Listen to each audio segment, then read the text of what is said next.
The Kidnapped King by Ron Roy. Chapter 1. Chapter 1. Done, Dink said to himself, smiling. He had solved the last problem on his math paper. He wrote Donald D. Duncan at the top, then glanced up at the classroom clock. 2:15. In just 20 minutes, spring vacation would begin. Class, please get ready for deer time, Miss Eagle said. Take out your books and find a cozy place to read until the bell rings, please.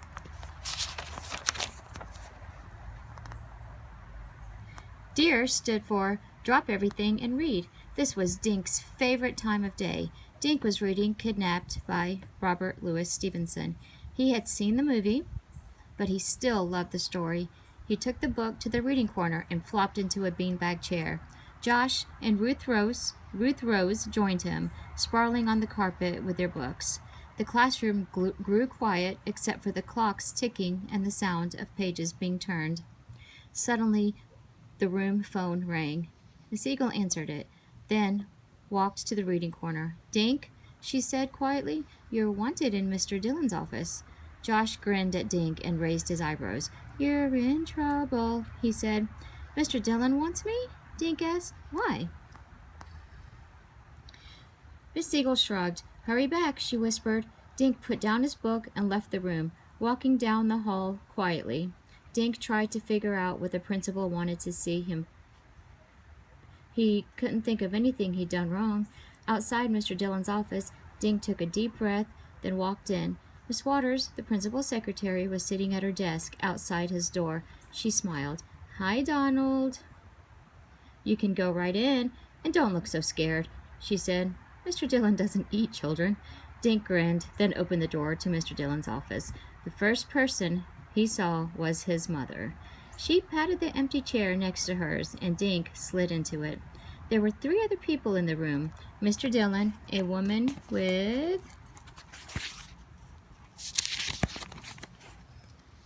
yellow hair, and a kid about Dink's age. The kid was dressed like someone in a movie. He had on a long, dark blue robe and sandals.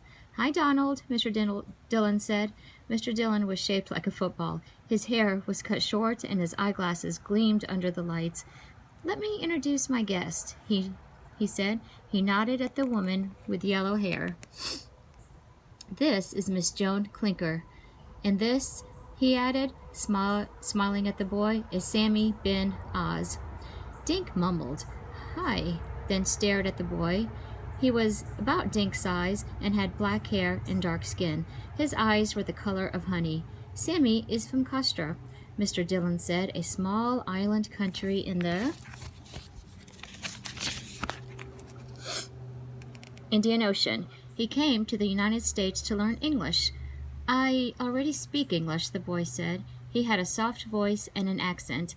Dink thought he looked and sounded kind of sad. Actually, Sammy will live here for a year, John Clinker said. I am his tutor. His parents want him to learn American customs. Mr. Dillon looked at Dink. Sammy will be in 3rd grade with you. We thought you might want to show him around the school, he said. Everyone looked at Dink. He felt himself blushing. His mother gave his hand a squeeze. And Sammy will be staying with us for a few weeks, Dink, she explained. Your name is Dink? Sammy asked.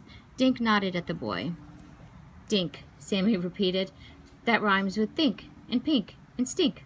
Making rhymes helps Sammy remember new words, his tutor explained. Sammy can have their spare room, Dink's mother said. With Daddy away on business, it'll be nice to have a guest in the house. I hope Sammy will be friends with you and Josh and Ruth Rose. Sammy giggled. Rose rhymes with toes and nose. Dink grinned. Wait till Josh and Ruth Rose meet him, he thought.